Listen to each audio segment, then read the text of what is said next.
बिस्मिल्लाहिर्रहमानिर्रहीम। अस्सलाम वालेकुम। अॼुकल्ह तव्हां कंहिंखे बि को मशवरो ॾींदव, यकीनन हू मशवरो तव्हांजो वठंदो कोन। अगरि मशवरो न वरितो बि, अगरि उनखे को नुक़सानु पियो, हू तव्हां ॾों सम्झंदो। पर मुंहिंजे रब करीम इंसाननि खे हिकिड़ो मशवरो ॾिनो आहे। उहो मशवरो छा था सम्झो, छा थी सघे थो? पंहिंजे पैदा कयल पसंदीदा मख़लूक मां इंसाननि जे लाइ हिकिड़ो मशवरो न मोकिलियो आहे। मां टॉपिक ते बाद में अचां थो। मां तव्हां खां हिकिड़ो सुवाल थो पुछां त तव्हांखे ज़िंदगीअ में हिकिड़ो अगरि मौक़ो मिले त तव्हां कुझु बि घुरो, XYZ जेको तव्हांजी दिलि चवे तव्हां घुरो, जंहिंजी क़बूलियत फ़ौरन थींदी। तव्हां ज़हन में सोचो त छा घुरी सघो था। हिकिड़ो सुवाल तव्हां घुरो जेको फ़ौरन क़बूल थींदो, उते जो उते क़बूल थींदो।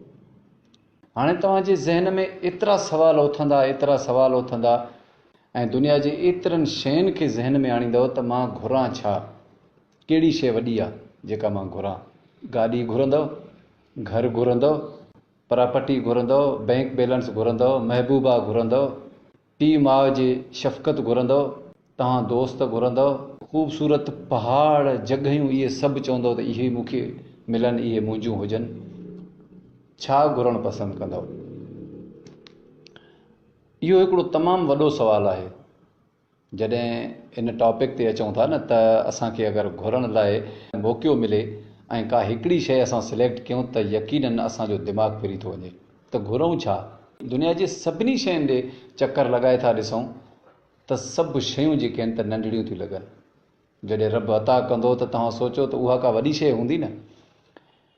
इहो ई सवाल हिकिड़े दफ़े कंहिं अंबिया खे ज़हन में आयो। मूंखे अंबिया जो नालो ज़हन में कोन थो अचे, मतां मां ग़लति नालो खणी वञा। हिकिड़े दफ़े कंहिं अलाह जे नबीअ खे इहा ॻाल्हि ज़हन में आई, अगरि इंसान खे को मौक़ो मिले, हिकिड़ी शइ उनखे फ़ौरन अता थिए त इंसान छा घुरे।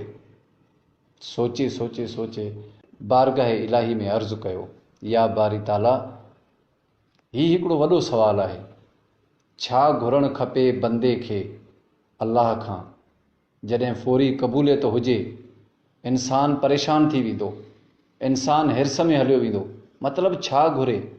इते मुंहिंजो रब ताला इंसान खे मशवरो थो ॾिए त इंसान खे छा करणु घुरिजे। ऐं मुंहिंजा महबूब, इंसान जे लाइ जेका दुनिया में सभ खां वॾे में वॾी जेका क़ीमती शइ आहे न, उहा सिहत आहे। दुनिया जो जेके बि प्रॉपर्टियूं, जेके बि दौलत, जेके बि ख़ुशियूं, पहाड़, नदियूं, समुंड, दौलत, गाॾी, बंगलो, औलाद, महबूबा, तव्हां सभिनी खे हिकिड़ी जॻह ते करे ॾिसो, पर अगरि कंहिं शख़्स खे सिहत कोन्हे, उन शख़्स खां पुछो हीअ सभु शयूं तोखां खसियूं था, तुंहिंजी सिहत सेट थियण जे करे छा ॾियणु पसंदि कंदे? हू यकीनन फ़ौरन हा कंदो। हू पंहिंजी हर शइ लुटाइण लाइ तयारु थी वेंदो। चवंदो त मूंखां हीउ पहाड़ वठो, हीउ समुंड वठो, हीउ वादियूं वठो, हीउ ॿनियूं वठो, हीउ प्रॉपर्टी वठो, हीउ दौलत वठो, मतिलबु मुंहिंजी हर शइ वठो, पर मूंखे सिहत मोटाए ॾियो। इन जे करे मुंहिंजो रब ताला फरमाए थो त हमेशह इंसान खे पंहिंजी सिहत जे लाइ दुआ घुरणु घुरिजे।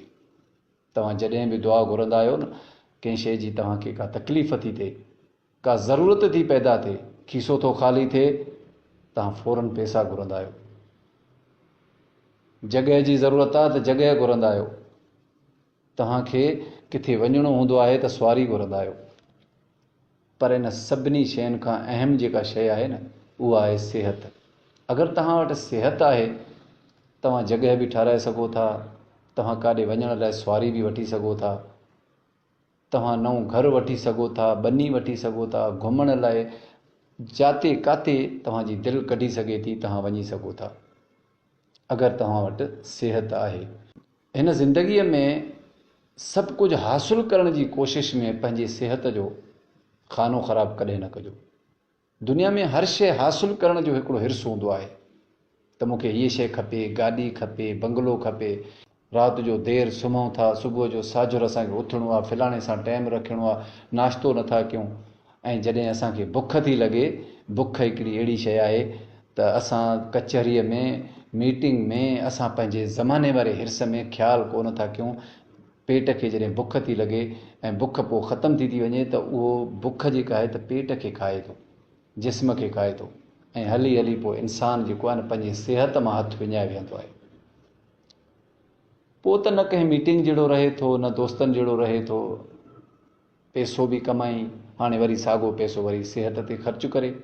शफ़ा त हाणे जॾहिं मिले, ख़बर न आहे त इंसान जो कहिड़ो पुर्ज़ो ख़राबु थियो आहे, किथे मुतासिर थियो आहे, अलाए छाजे करे थियो आहे। कुझु ग़लति खाइण जे करे थियो आहे, ग़लति पीअण जे करे थियो आहे, या कुझु जाॻण जे करे थियो आहे, कुझु टेंशन जे करे थियो आहे, राति जो न सुम्हण जे करे थियो आहे।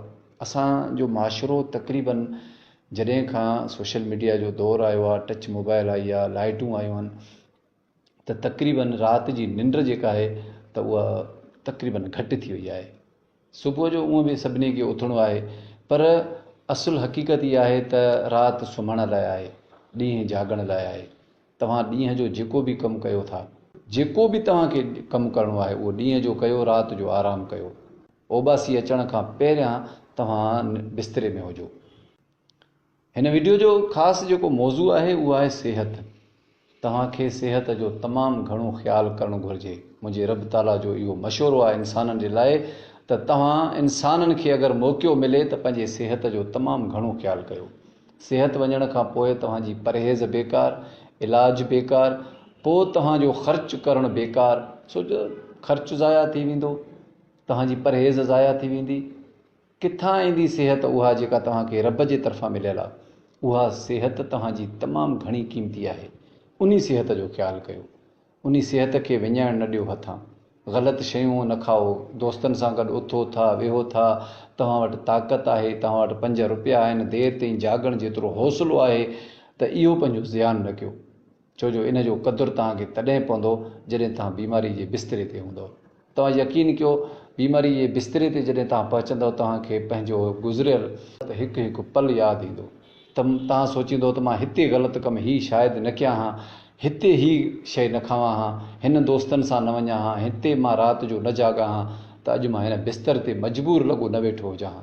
हिकिड़े कमरे में अटैच वॉशरूम लॻो पियो आहे, मां उथी वॉशरूम ते नथो वञी सघां। माना तव्हां ॿियनि जा मोहताज थी वेंदव। तव्हांखे चमचनि सां ॿियो को मानी खाराईंदो, तव्हां सुम्हिया पिया आहियो, तव्हांखे उथारण लाइ ॿिए कंहिंजे सहारे जी ज़रूरत पवंदी। तव्हांजे लाइ दवाऊं ॿियो को आणींदो, तव्हांखे दवाऊं पीआरींदो ॿियो को। इहा केॾी इंसान जी मोहताजी आहे, पंहिंजे भाउ जो, पुट जो, घरवारी जो, ऐं उन जूं तकलीफ़ूं ॿियनि जे दिलनि में बि तकलीफ़ूं अची थियूं वञनि। जेके उन सां प्यारु करण वारा आहिनि, जेके न चाहींदा आहिनि त कॾहिं तव्हांजो मुंहुं को माणिजे, उहे बि तव्हांजी बीमारी जी वजह खां, तव्हांजी मोहताजी जी वजह खां उन्हनि में बि बेचैनी पैदा थींदी आहे। सो वधि खां वधि पंहिंजे सिहत जो ख़्यालु कयो। सिहत तमामु हिकु सुठी नेमत आहे, ऐं अलाह पाक खां हमेशह जॾहिं बि घुरणो पए न दुआ में, तव्हां इबादत था कयो, दुआ लाइ हथु खणो त पंहिंजी सिहत लाइ ज़रूरु दुआ घुरंदा कयो। मां नओं मौज़ू खणी वरी तव्हांजी ख़िदमत में हाज़िर थींदुसि। तेसीं ताईं मूंखे ॾींदा इजाज़त। अलाह निगहबान, सदाईं गॾु।